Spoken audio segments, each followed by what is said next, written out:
money. And when the stock market goes up, our clients go up with it. Their gains are locked in. And when the stock market goes down, our clients are protected and guaranteed against losses. We keep it simple. Our clients earn a reasonable rate of return, and they don't lose money. Call or click now for your free investor's kit. 2014, only 2 days in, and small businesses' patience is already wearing thin. According to the National Federation of Independent Businesses, the group has yet to find a single member that's seen its healthcare costs lowered under Obamacare. In fact, an overwhelming majority have watched costs increase. What are they going to do? To the NFIB's own Gene Carr and member Joe Olivo. Joe, to you first, if I may. You're part of this survey, you're part of this group.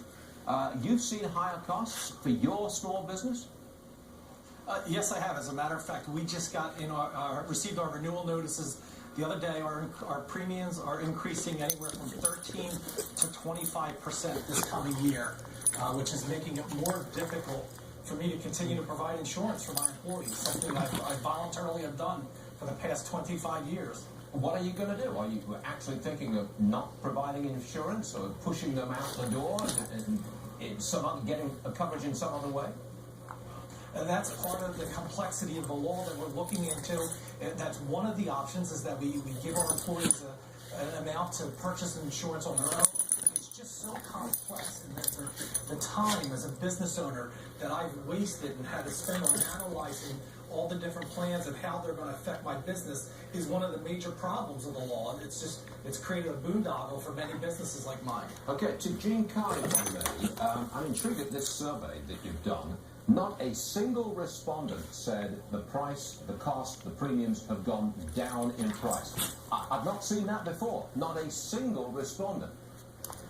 No, that's right, Stuart. I mean, and keep in mind, too, that the cost of health insurance for small business owners has been rising steadily for 30 years. They've been complaining about it for 30 years, and now it's getting worse. I mean, we're really in a time of insult to injury. We hear from business owners every day who say, I can't afford it for myself. I don't know if I can afford it for my employees. Joe's story is exactly like the kind that we're hearing every day, and it's tragic. What Joe was saying just a moment ago, that he's seeing increases of well into the double digits here. Is that what other members reported in your survey, Gene? Oh, absolutely. I would say 20% increase is about the minimum we ever hear of. I mean, we hear plenty that are doubling. Can you tell me about deductibles? Because I'm told that is another huge increase issue. That's right, because the self-employed like to have, a lot of them try to get a catastrophic or a high deductible plan because it's just more affordable and it's what they need. And now their deductibles are going way up, and so everything is more expensive. The premiums are up, the deductibles are up.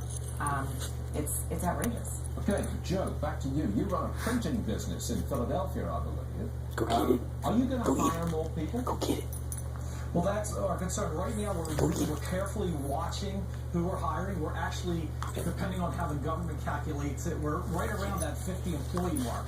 We're just under, but that just points out another provision of the law that's so difficult. It's not just the sheer number of employees. I literally have to track hour by hour the cumulative amount of my employees who work in total to make sure I don't go over the 50 mark yet, because I want to see the full ramifications of this law coming down the line. There's nothing you can do, is there? I mean, the Obamacare law, it's off, it's running, it's not going to be repealed anytime soon. You've got to live with it, Joe. And that's the concern. In the past, at least I had flexibility.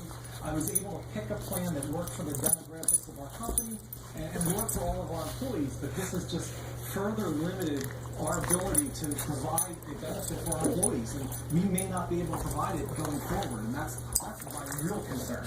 Gene, what is your group doing about this?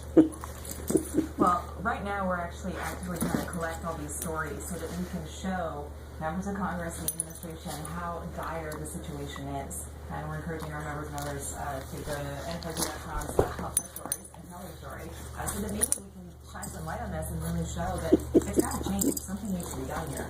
Yes, but it's not going to change anytime soon, is it? Well, we'd like to find some relief if we can. We'd like to find some kind of relief.